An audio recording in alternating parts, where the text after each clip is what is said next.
Welcome to Fanfare Fridays, where we hope to ask the questions you want to know. Straight from New Orleans, Fanfare Fridays presents Joe Krown. He is a pianist and organist under his own name and tours full time with Kenny Wayne Shepherd. Welcome, Joe Krown. Hello, hello. How are you today? Good. I'm trying to get a better light here. How's that? Is that a little bit better? Let me get my That's face in.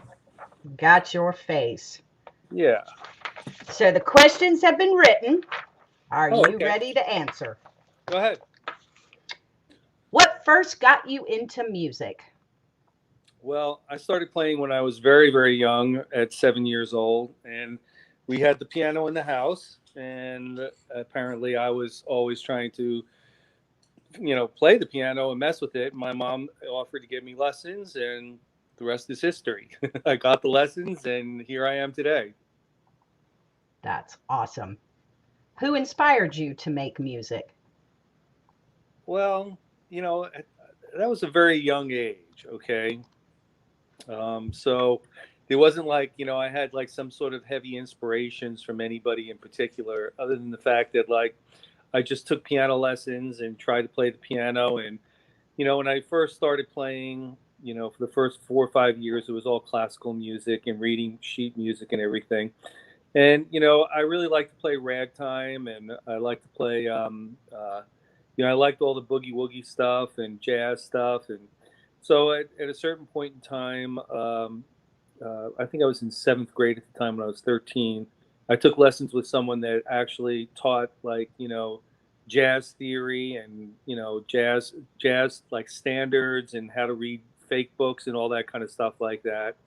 And then, I did that all through high school. And then when I went to college, I studied classical piano again. And, I eventually left college and went off to play. Now, when I was in high school, I had junior high school and high school. I had a lot of influences. Um, a lot of them were coming from a lot of the jazz piano players, but I also liked a lot of the boogie woogie piano players. Um, I just kind of gravitated, because I don't sing. It was instrumental, and it was either jazz or boogie woogie and blues, and I really gravitated towards the boogie woogie. So, Who are your favorite top three boogie woogie players? well, as far as boogie woogie was concerned, the three big guys were guys like Meadlux Lewis, Pete Johnson, Albert Ammons, and then I started to really, in my early 20s, I really kind of heard the New Orleans stuff, like, around 19, 20 years old. And I was just, all about that with Dr. John and Professor Longhair and Alan Toussaint, and just really trying to play like that New Orleans style. Again, it's not so much that I picked the style as much as a style picked me, and I just really kind of again gravitated to style. And it was something that I really just kind of felt inside of me. So I pursued that more than anything else. But really, the New Orleans style is based off of boogie woogie. And if when the guys, the creators of the style, I got down to New Orleans in the early '90s, and Longhair and Booker were gone by that point. But Mac, Dr. John was still here, and Alan Toussaint was here, and Eddie Bo was here, and I talked to them all about it, and it was all boogie woogie and Professor Longhair.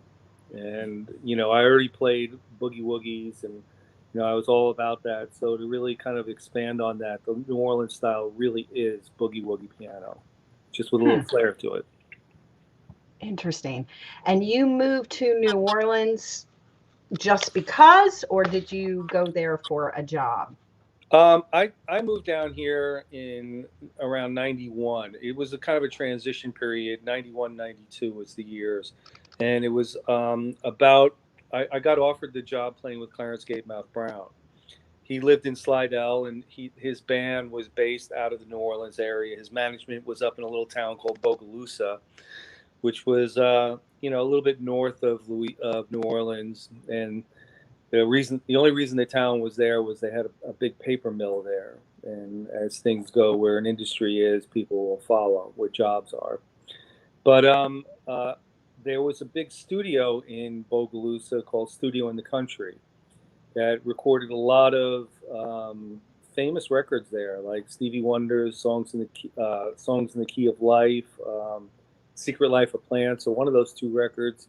He did a lot of those like 1970s, 1980s hard rock, the heavy metal bands. The wall it was covered with all kinds of records and gold records and stuff.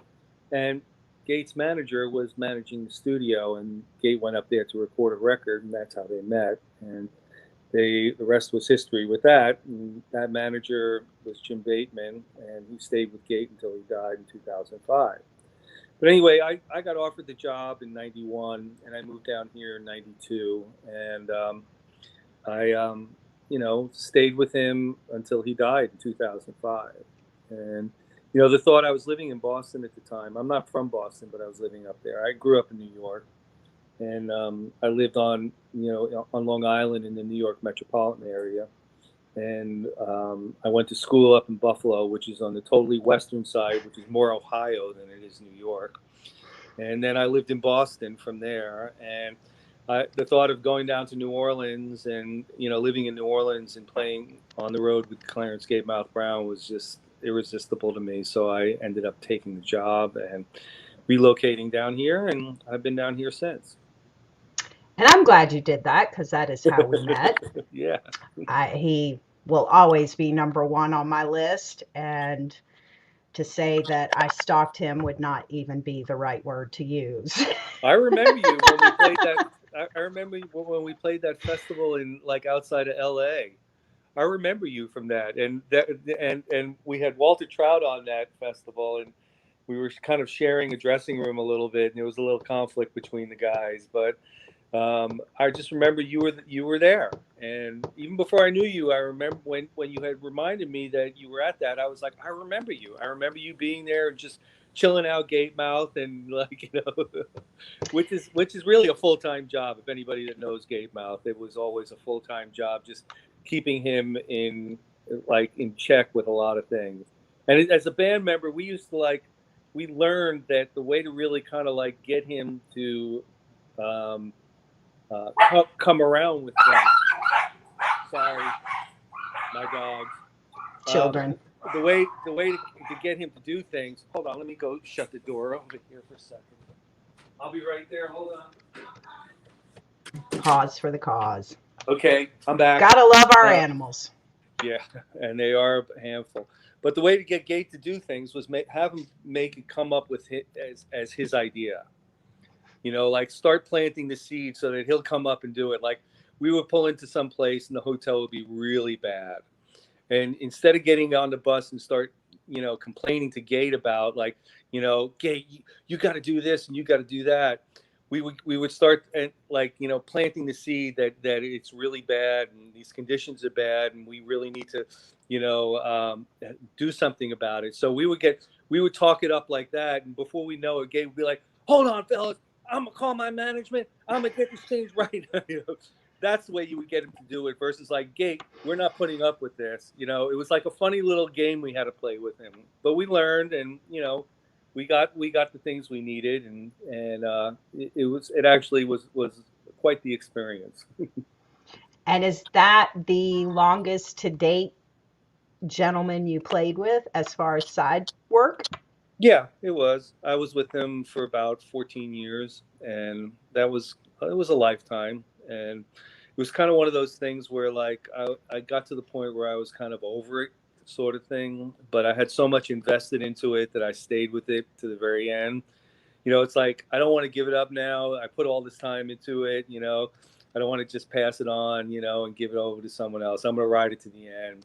And that went on for a few years towards the end for all of us. I mean, and the situations got better, and we were doing more concert oriented. The older he was alive, the longer he was alive, the more of a dinosaur he was, and people, recognized him more of being this piece of musical history. And we would get more than just having to play these endless nightclub kind of things.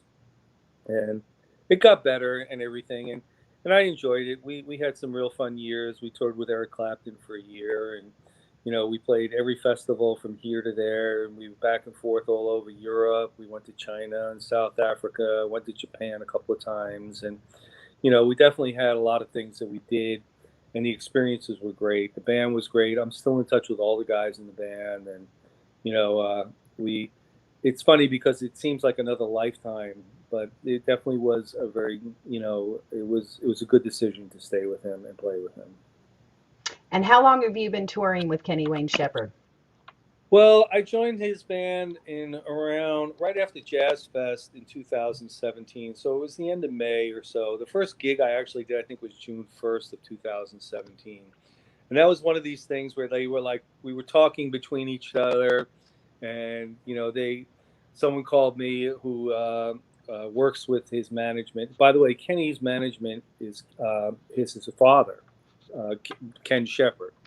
Kenny's named after his father, and we call him Big Ken. So Big Ken has managed Kenny's entire career, and you got to remember that Kenny started playing in nightclubs when he was like about 14 or 15. I think his first record was when he was 16, and he was one of these child prodigies that his father toted him around and got him up in front of whatever band would he could talk his way into it.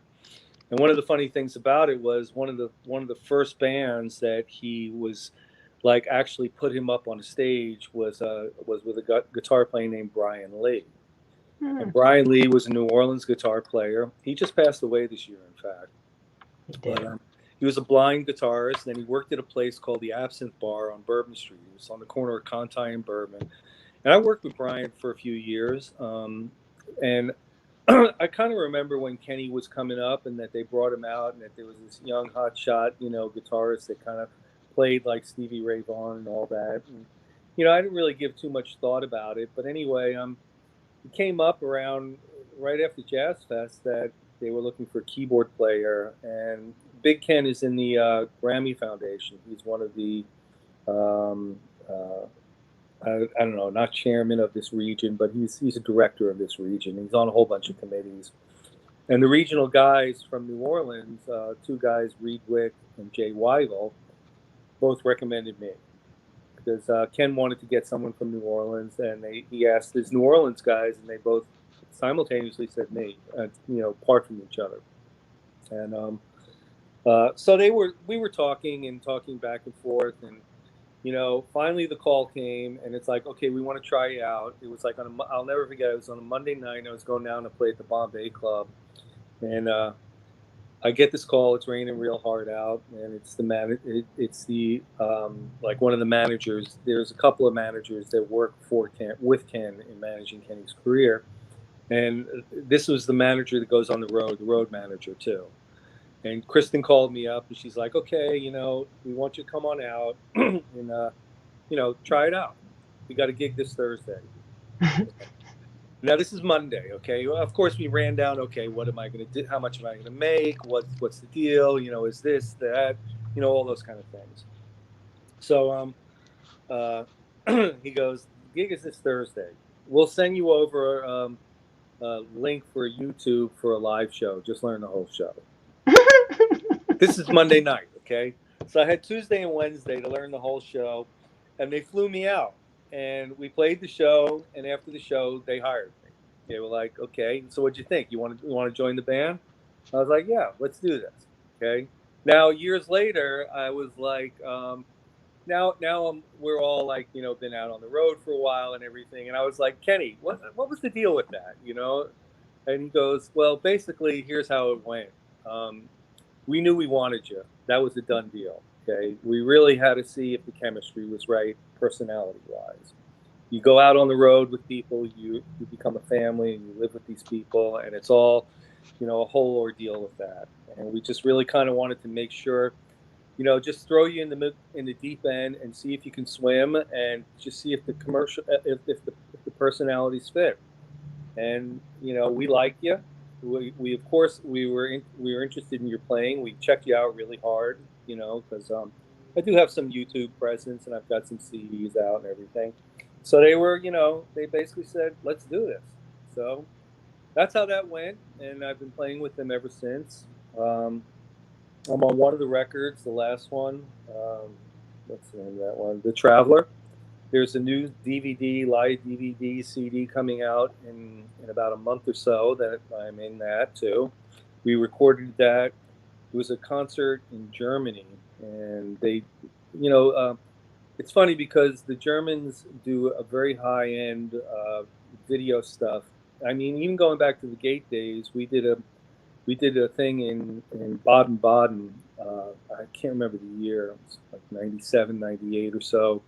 That they they had this hot, it was in a studio, and we did like a four camera shoot, and they made a DVD out of it. And this is basically the same thing, except this was a festival concert that they filmed for broadcast, and they had, I don't know, four to Hmm. five cameras out, high def cameras, and they took all the stuff, they remixed it all, they paid all the licensing, and we've got a DVD CD coming out in about a month or so. And Nice. yeah, and this year, I mean, it's hard to say how long I've been playing because this year has been a total wash. I mean, we went to India, we did the blues cruise, we did 1 weekend of gigs, and then everything stopped. So it's been kind of hard to really say. If you include this year, I've been with them for this is my fourth year with them. Right. How do we all count this year in Oh, the future? it is such a mess this year. It- It just well, I don't want to get into politics, but it is a mess, and it's just too bad the way things are right now, and hopefully we'll be on the other side of this soon. And that's all. Vote, vote, vote. Vote, vote. I voted. I did yesterday. I already voted. And anybody that's out there listening, please vote. It's hard to say if whether or not your vote counts for the presidential election. I don't feel it does in Louisiana because Louisiana is always going to vote red, just as much as New York will always vote blue, and California will always vote blue, and Mississippi will always vote red. It's those swing states that really get to decide. But now that I've said that, there's two aspects of voting. There's the Senate race and the Congress that are very, very important, as we see as they're getting ready to confirm another Supreme Court nomination, and they're trying to figure out stimulus bills. It's very important with who you decide is going to be in Congress and in the Senate, and it's very important to just voice your voice. I mean, we fought hard to have an opinion, to be able to voice our opinions. Whether or not you feel your one little vote is going to change anything, it's not a matter of that. It's a matter of the fact that you have the right to say something, and this is that time. So if you don't say something, you know, then don't talk about it. I mean, I feel you don't have a right to gripe about anything or say anything about anything. So hopefully, everybody will go out and vote. Please vote. Please vote. Yeah. So, with all this fabulous career and having played with Gatemouth, now playing with Kenny, what country have you not visited? Well, I haven't been to some of the Eastern European countries. I haven't been to Russia. I haven't been to a lot of the African countries. South America, the only countries I've really been to has been Brazil, and I've been down there, I don't know, Hmm. about a half a dozen times or so. I've been to some of the Caribbean countries, but nothing in really more than uh, just playing the cruises and stopping off and getting in the rip off cruise ship duty free shopping. Marketplace. You Right. but there's a lot of countries I haven't been to. I've probably been somewhere between 50 and 60 countries though, and I've been all over Western Europe, and I've been to. I haven't really been down to the Middle East at all. I mean, I was in Turkey. I've been to Israel, but I haven't played in Israel. Uh, but it's mostly been Western Europe that I play in. I've been to Japan a few times, in China. We just went to India, and that was an interesting experience. You know, um, I don't know if I'd want to go back, but I'm kind of glad I went, just Mm. because I feel it's important to see everything. You know, I'm kind of over traveling personally, and if I never leave my little bubble that I live in down here in New Orleans, I'd be fine. But I think it's important that we all go out and see what's happening in other parts of the world, and it gives you a real big perspective about what we have and what we don't have. You know, and I mean that for good and bad. You know, I mean, there are countries that don't have the freedoms that we have, and things that we just take for granted that, you know, we can go and do and be and all that kind of stuff. Other countries live with a lot more stricter rule, and you know, there's other things like, you know, healthcare, which is a whole nother issue in itself. But being one of our self-proclaimed greatest countries, and I see these other countries laughing at our healthcare system. It's and when you actually experience it and have a health issue and you get top quality health care over there and you don't pay anything or you pay very little, it's hard to justify what we have over here. But anyway, I'm not going to get into that because I told you I'm not going to talk politics. But It's hard not to tread around politics on any level today, so I yeah, understand. it is hard, but it really gives you perspective when you get out of the country, and you really get a perspective of the things that we take for granted over here that are good.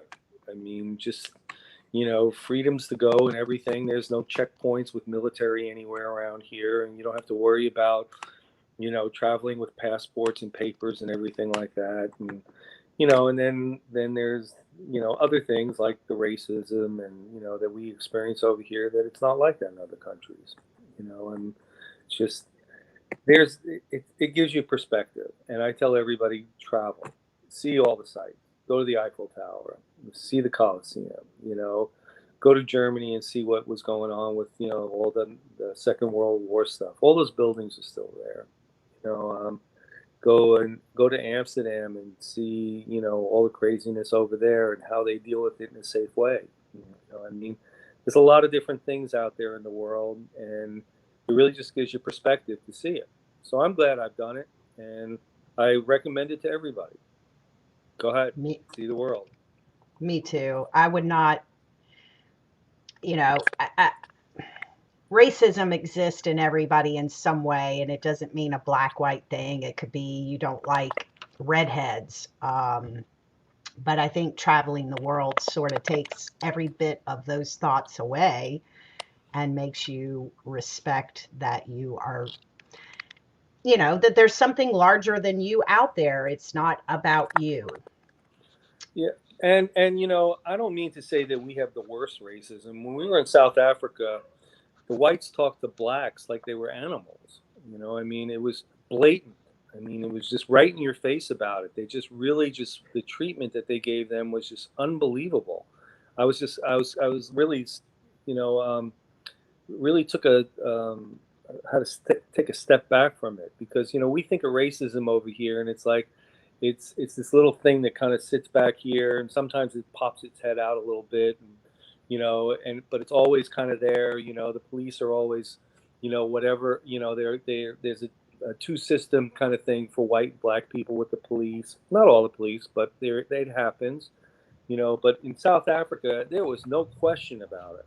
They held it right up here, and it was like right in front of your face that this is the way it is, you know. And we are the whites, we have the power, and you know they talked to them like they were dogs. I mean, it was terrible, you Hmm. know. So I'm not saying that racism over here is the extreme because I've seen it much worse, and I just, you know, that by seeing that in South Africa, it gave me a perspective about the racism we have here in the States.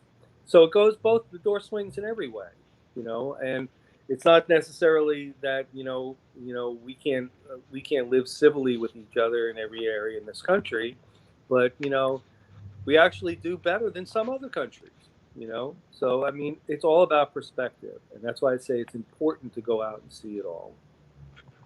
Well, speaking of perspective, I want to come back to asking, what is your creative process like? My creative process. Well, um, I struggle with it sometimes. You know, there's a lot of different levels of creative process. For me, like when I'm trying to learn something, there's a creative process in that, and as I still try to learn music. I'm 62 years old, and I still sit at the piano and practice.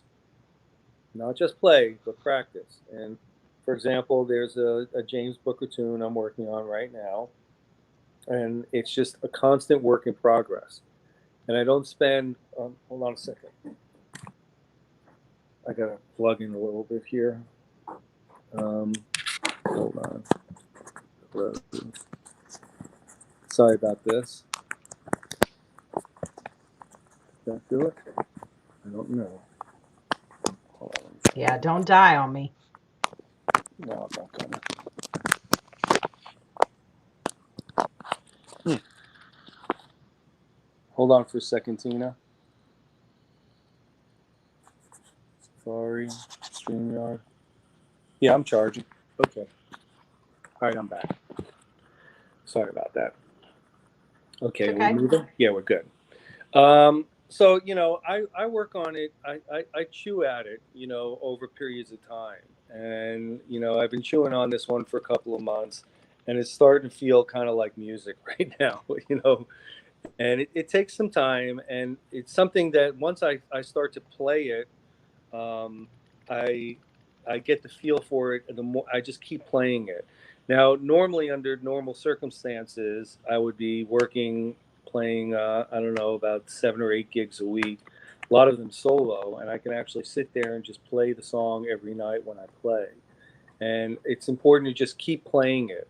One of the things I do when I do practice is that, um, say I'm learning, like for example, I wanted to relearn. I hadn't played Maple Leaf Rag in, I don't know, a few years, and I wanted to relearn it. So, I went through and I stumbled through certain things, and I worked it out and everything like that.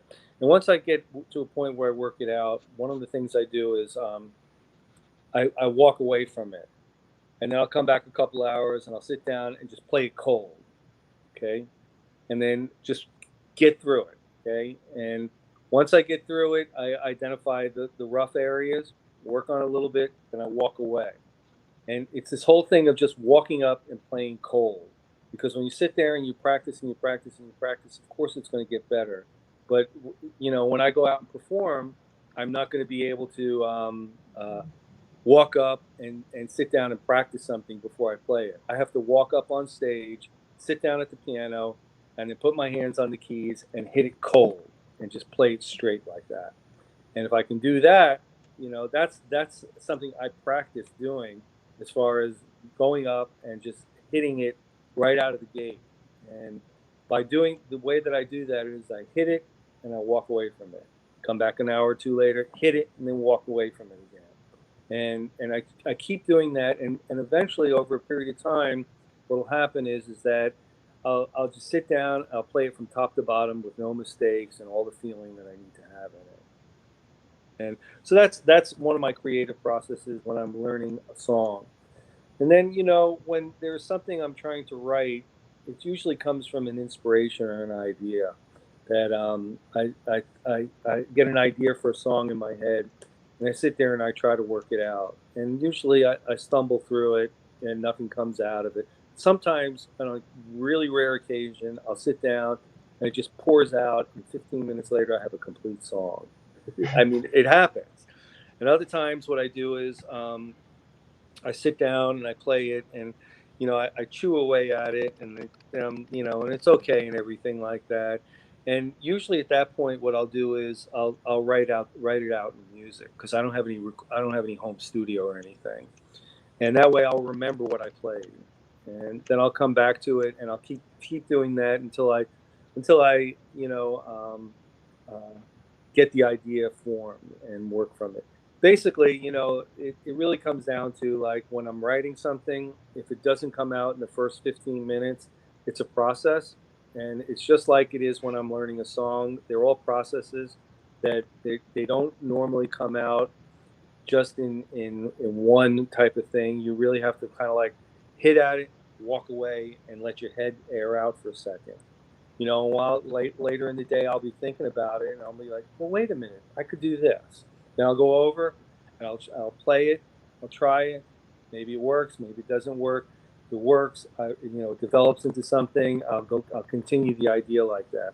And then I'll keep doing that over and over and over again until something finally comes out of it. Do you ever write lyrics? Do words ever come along with the notes? No, No. I don't sing, so I'm not like I just am not a lyricist. I've worked with lyricists, and I have songs that I've written that have actually, have song that are songs like with people singing and all that stuff. But no, I don't do lyrics. So, what is the most useless talent you have? The useless talent. That's something that I can do that has of absolutely no use. I don't know. That's a hard question to ask because everything I do that I think I do good, I do with it. I do something with it. I'm handy with my hands. Like I fix things around the house, and I do a little work on cars. Very little these days. I used to do more when there was like carburetors and distributors, but I can't. It's all foreign to me outside of oil changes at this point. And I do stuff around like just this week I just changed the garage door opener in the house. I mean that was a 6-hour job for me. Well, anytime you do anything, one of the things is you have a learning curve. These guys that do this every day, it's just they're taking out the same pulling out the same box of stuff, and they're just plugging it into a different place. For me, I got to sit down and like watch a YouTube video and look at the instructions Yep. and identify the parts and like figure out this and that and build a little this for that. But I'm capable of doing that. There are, I don't take that for granted because there are a lot of people out there that can have trouble with that, but I don't have any trouble with that. So, um, useless talent. I don't know. I can't really answer that one because everything I do something with it to do it. I could play a little accordion. I don't know if that's useless. Sorry, no offense to accordion players. It's well, and I think that's an interesting thing because what not everybody knows is that not every electric guitar player can play acoustic. Not every piano player is an organ player. So Two maybe that's a different good animals. time to explain briefly what's the difference between organ and piano and why do they not translate to the accordion? Well, let's talk about organ and piano first. Piano is basically a percussion instrument. You press down a key, which which has various moving parts that has a hammer on the end of it that physically strikes string.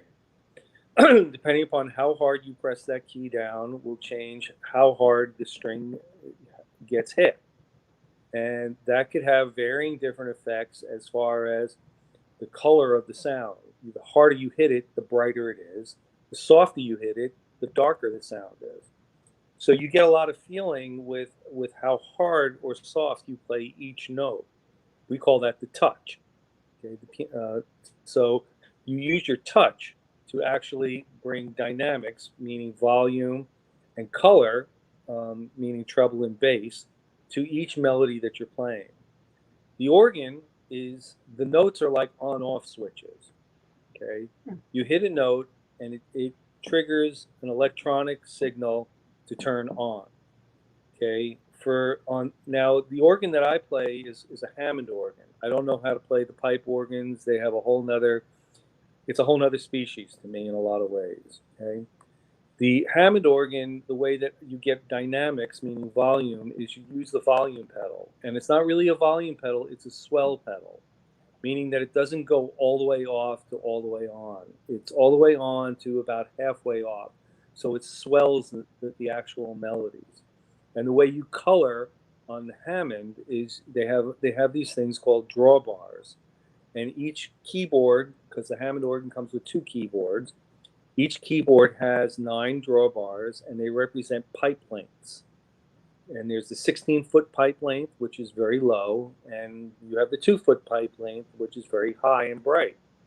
So, Hmm. depending upon how you color with the drawbars, will give you a dark and very bassy sound to a very bright. You can thin it out by pushing all the middle drawbars in. The same way you would like on an equalizer. If you're looking at an equalizer where the bass is all the way on one end and the treble's all the way on the up, you can shape the sound like this, or you can put a little curve in it, or you can put a little like one off on one side, or like this, or the other side. So you can do a lot of different things with it to make the sound actually get brighter or darker. So it's basically when you're playing organ, everything is manipulated through the use of a swell pedal, and it's colored by how you pull the drawbars out. And on the piano, it's just how basically how hard you hit it, to how soft you hit it, and also on the piano there's a sustain pedal, which make when you after you release the hammer, there's a felt that comes and sits on the keys to keep it from ringing. So as long as the key is down, those felts are off. As soon as you let the key up all the way up, the felts come back. But there Hmm. is a pedal on the piano that keeps the felt off of the strings that you also use to get to make things ring through instead of them being short with every time you press a key and release it. So Hmm. there's a technique with that. The accordion is a whole other animal, and the way the accordion works, there's a couple of different. First of all, there's a couple of different kinds of accordions. One of them is a keyboard accordion. It actually has a keyboard like a piano, and it has a bellow that plays through reeds. And as you squeeze and release you're passing wind over the bellows. You hold down the key, and the wind comes out. And the harder you press the bellows, the louder it gets, and the slower you move it out, Hmm. it's a much lower volume. Now the French accordion or the Cajun accordion, and by the way, the keyboard accordion is used in Zydeco music. The French accordion, which is used in Cajun music, is more like a harmonica. And when you Hmm. press down one of the tabs and you push the bellows in, you get one note. And holding the same tab down, when you pull it out, you get another note. It's just like a harmonica. When you blow in through one of the reeds, you get one note, and when you suck the air in on the same exact reed, you get a different note. Okay, and that's the way the French accordions work. I don't play Hmm. those at all. I can play the keyboard accordion, not very well, but I can get through a song on it. And in fact, in Gabe Mouse Band, when we played a little Zydeco, I would play some accordion on it. So that's how I actually got the accordion and was getting into playing the accordion was by being with Gabe Mouth. And you know, I had a friend that said, "Look, you're playing with this guy, and he's legendary. He's authentic. He's the real deal. When he hits that Cajun and Zydeco music, you should play accordion, and it's not that hard." So I got talked into it, and I like doing it. It was a good thing. That's awesome. What's the best advice you've been given? And it can be personal or something that helped you survive in the business. What's the what that I can give? Say that again. Best advice you've been given. Best advice that I've given. Well, some of the best advice I've been given was I'd have to say was from Alan Tucson, and I have a little bit of an insecurity being down here in New Orleans because there's a whole like inside circle down here of being the three-word term is called born and bred, and I can understand it. New Orleans is an international city that draws people from all over the world for short time periods, for long time periods, and for people that are born and raised here, they feel a certain it's a certain medal of honor. Let's put it that way. And being someone that was not born and bred here, and has relocated here to live my life out here. In fact, I've lived here longer than I've lived anywhere. I lived in the house I'm living in right now longer than I've lived in any house, including the house I grew up in. And I will spend all the rest of my years living in this house. And I have a daughter that grew up that was born and bred in this city, and my family, my inner family here will be born and raised in this city. I've always had a little bit of an insecurity about it because there is definitely an insiders club about it, and these people that all went to school together and grew up together and everything like that. And I um, expressed this to Alan at one time about it and how some people looked at the way that I played, and he basically said, you know, just be you. Forget about what people are saying. He said, I listen to everybody, all the piano players in the city, and you're playing the style better than just about anybody. As good, if not better than everybody out there. And I like it, and you should forget about what other people say about it. So that was something that kind of was a confidence booster coming from Alan Tucson. um, I mean, Gatemouth gave me some good advice about some things, about being myself and not trying to copy people. Although, here he was, anytime anybody was out there, they were always copying. All the guitar players were either copying BB King, Albert King, or he didn't understand what they were doing. In other words, when someone wasn't doing Albert King or BB King and they were being original, he just didn't understand what that was. Um, Back in the 80s, I played with a guy named Herb Reed, and Herb Reed was the bass voice in the original Platters. Oh, wow. Yeah, I did a few years with him in around 87 or 88 or so. I can't remember the specific years. And Herb gave me some pretty intelligent advice. And he talked. I asked him once about agents. Okay, and he said to me, I don't have an agent that represents me, but I use agents all the time. And the reason why I use agents is because some of them are good and some of them are bad. And for the ones that are bad, you still got to use them because they're like snakes. You just got to learn how to hold their heads. And I've never forgotten that. And there have been agents that I've been with, that I never signed with them or did anything with them, but I realized that I had to deal with them to get the work with how I wanted. And Tina, you're one of the few agents that I've signed with that I've worked had to deal with because I felt comfortable and I had trust with you.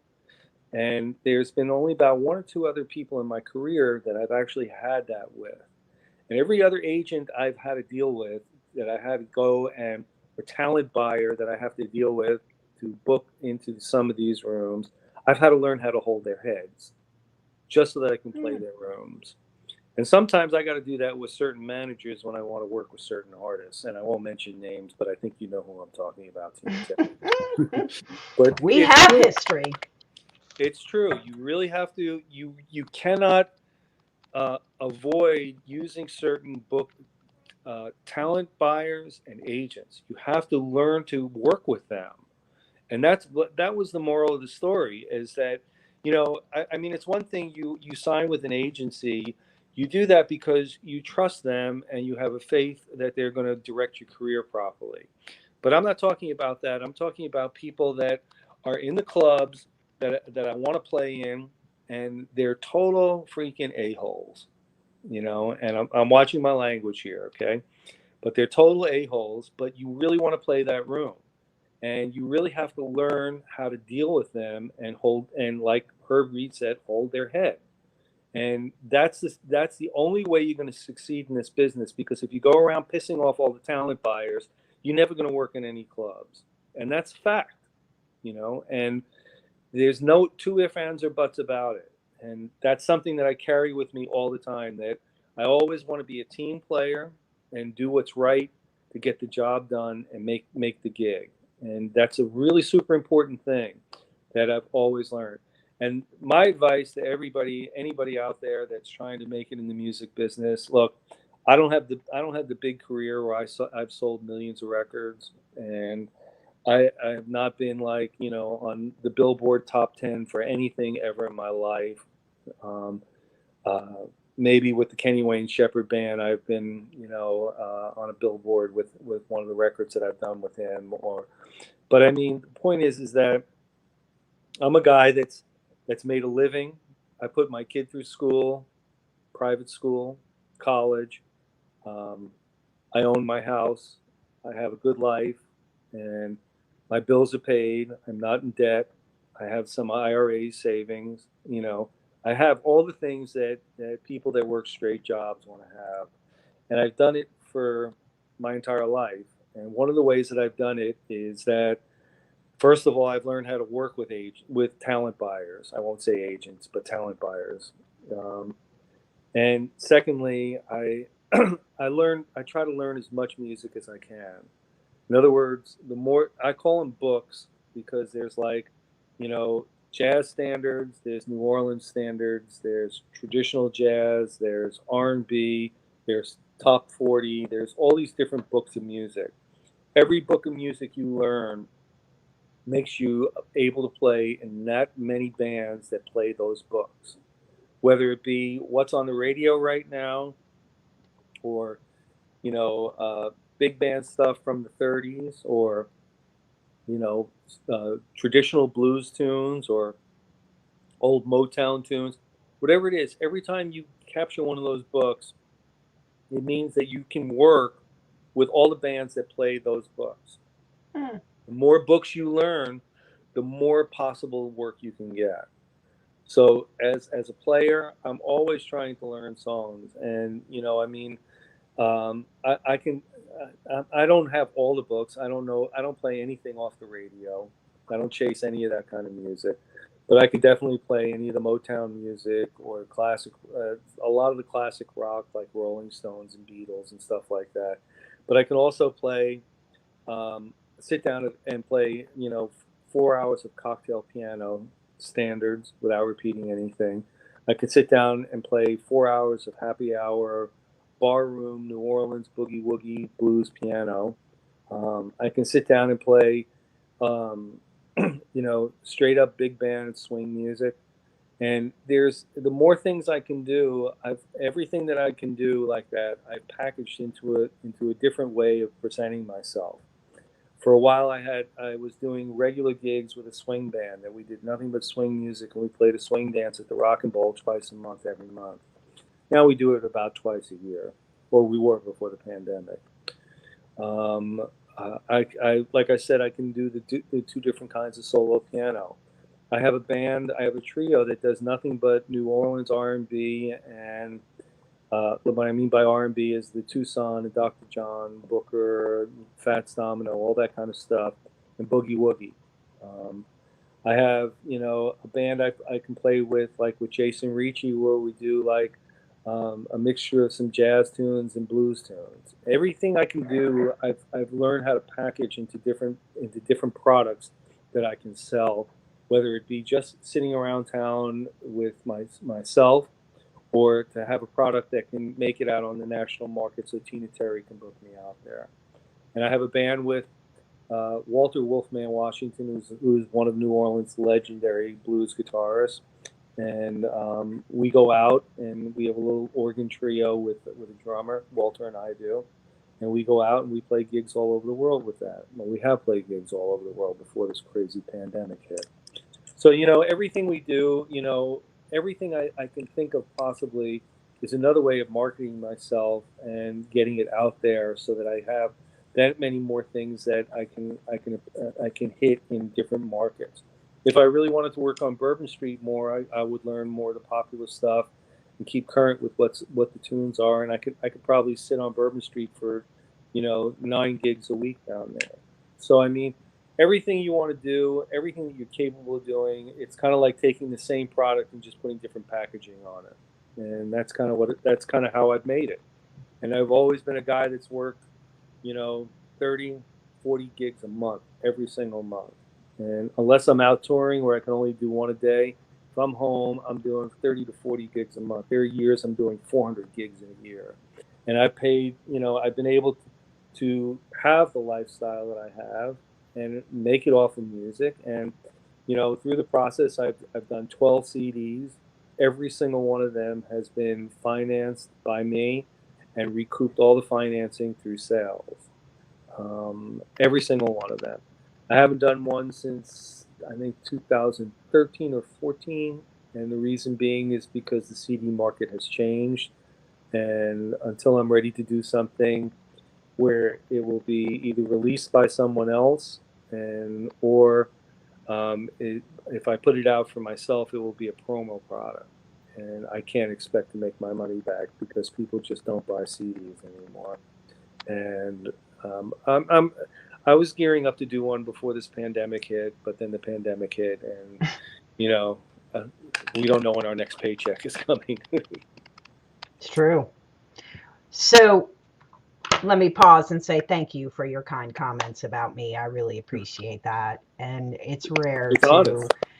to have the relationship we have. Um, but for me, I love that you and I get to be so creative with what you do, Exactly. and that, you know, is something I thoroughly enjoy. It's another reason that I adore working with Jason. Um, there's there's so many side things you guys do that it's awesome to Exactly. um, to have them spark interest and bring them into the agency. Well, So what yeah. is your favorite song to perform? Well, you know, it's hard to. People ask me about a favorite song, and there's just so many different songs that I play. It's kind of like, what's my favorite song when I play cocktail piano? I mean, I like to play songs like Sunny Side of the Street, and I do like to play Ain't Misbehavin'. When I sit and play, like, the happy hour boogie woogie stuff, I do like to play Professor Longhair's Tipitino or Dr. John's Such a Night. Dr. John has a tune. I play another Dr. John tune called Dorothy, which is one of the prettiest songs ever. Um, I like to play St. James Infirmary just because I can play it as a really, really deep, hard, sad blues. And I enjoy doing that because I kind of feel like I release some of that negative stuff that I have inside me. When I play with Wolfman, there's a couple of tunes. I like to play Hip Hugger with Wolfman, and some of his songs are really, You Can Stay, but the Noise Got to Go. I mean, that's so every different book has a different favorite song in it, But these are some of the songs I really like to play the most, and you know, they're all special in some ways. When you play in a band, there's what happens when you play in a band. Like when I play with Kenny, there's certain songs I like better than other ones. It's his music, it's his show, and I'm working his show. And obviously, not every song is going to be the top of my list, but I put all I can into them, and I treat them all the same. And the same thing when I play in anybody else's band as a side man. There's songs I like to play better than others, and but no matter what I'm playing, I always give it my 100% and try to make it play it with as much feeling as I can. And that brings me to my next thing about it is that people always talk to me about how people play, and how much they can play, and all this other kind of stuff. And it's to me, what it's really about is feeling, and how much feeling a person can put through in a song. And that's more important to me than getting all the flashiness. There are some guys around town that can play some of the most difficult piano music. I'm like stunned when I hear some of the stuff coming out of some of these guys, as far as the difficultness and the technique required to play it. But on the same page, the same guy, I hear them play I hear them play, and it's like I just don't get the feeling, kind of thing, the dynamics and the feeling out of it. They're hitting all the notes, and it's very, very impressive and stuff, very fiery and all that, but it's just I'm not really getting a big feeling out of it, and that's kind of that's the important thing to me. because there's always going to be some guy that's going to come along and play more, play harder, faster, all that kind of stuff. But it's all about the feeling. The Beatles were not a very technically impressive band, but they wrote songs that just they had such a feeling about it that it was just it was beyond technique. It was beyond everything like that. It was just all about feeling, and that's what's important. And that's something that all musicians and all everyone should have when it comes to making the art of music. Otherwise you're just a machine, a robot playing, notes on a page. And really, the more feeling you make when you play music is what's the most important thing to me. And look, there's music I don't like. There really isn't, but I can recognize that they're doing something, and it's definitely creating a feeling. And it's funny. I hate to say this, but I was watching Saturday Night Live, and Justin Bieber was on. Not a fan, okay, but I'll tell you something. That kid can sing, and he can sing with some feeling. You know, Not a fan of him and his antics and all that stuff like that. Not a fan of the music that he sings, but he definitely sings with some feeling, and he's got a really pretty big voice. And I mean, I'll be the first to say it. I'm not a fan of it. I would never buy the music, but I was watching Saturday Night Live because Bill Burr, who I'm a big fan of, was on there, and I wanted to see him. And Justin Bieber was on, and I was like, man, this kid can sing. Tell you who else who surprised me with that was Lady Gaga. Yes. I've seen her perform when she was with her dancers and her outfits and everything like that. I'm like, oh God, not another one of these. And then I saw her do something. It might have been on Saturday Night Live or something like that, where she just sat and played the piano and sang, and it knocked me off my seat. I mean, the girl she can sing for real. And I'll always recognize that. And I mean, it just, that's why I say it's always about feeling. And I can recognize, even when I don't like the music, that I try to recognize if there's anything going on there where they really give me a feeling. And, I mean, there's a lot of music I don't like. I'm very particular about it, but I can always recognize when it's good, or I always try to recognize when it's good. And yeah, and that is a very personal thing. And if you're a player, it has to have higher standards. Oh yeah, being a player has ruined me to listening to anything Right.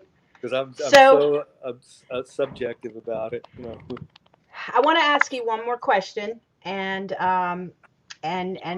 keep it to one message.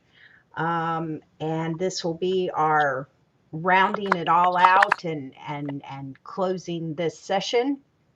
And the question is, what is one message you would give to your fans? One message, huh?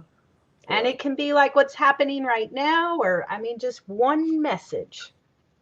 Well, besides voting, There's your and one wearing message. masks I would say, have faith, and be creative. That's the two things. Have faith that things will come. If you work hard at it, it will come. Uh, we will get through this pandemic. Things will return to normal, where we can go out and go hear live music again, and it will happen. And be creative about it. There's a lot of creativity in the music community now that is trying to keep music alive, and just follow along with that. I mean, we're trying everything we can as musicians to keep playing. We're doing live streams. There's a guy down here who's got a baby grand piano that he bolts to the back of a pickup truck. Calls himself Piano on a Truck, and I can rent it from him for a certain amount of money per hour. And I go and play in parks and wherever I can, do whatever I can. I got a little press coverage about it. Now I've been getting some calls for some people to do some private events with it. Have some faith, be creative. We're going to get through this pandemic. The only way we can get through it is being safe and being creative so that we can learn ways to reinvent what we're doing so that it can function through this horrible time. So that's my one or two things that I could say about it. And Well, it's vote. been, and vote. And yes, and thank you so much for joining me today and allowing me to ask these questions. Thanks for having me. And it's always a pleasure to see you. And I can't wait till we get to do it in person. And I can't wait to just get back to work in normal circumstances, Tina. Because I when we know. do, when we do, we're going to do everything. Trust me. I'm ready. And All and right. and I'm going to talk to you not just on behalf of Mark Thompson, who mentioned this to me a couple of weeks ago and made a comment here on this show, um, is Sassone, Crown, and Foal. Yep. We can do that. So we should come full circle on these conversations I've had with That's another others. that's another product I have. We did a record with that back in, I don't know, around '99 or so, and And can we make it Ricci, Sansone, Crown, and Foal? And then we could have like this, here we are obligating Foal and Sassone without even. So yes, I'll stop and we'll table that conversation. there's everything is possible. We can get creative with it any way we want, Tina. So Any way. yes, thank you, Joe, for joining me.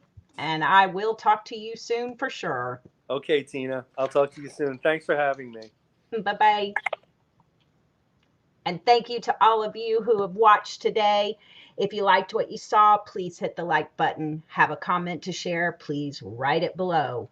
Want to know when we go live again? Please hit subscribe and you will be notified.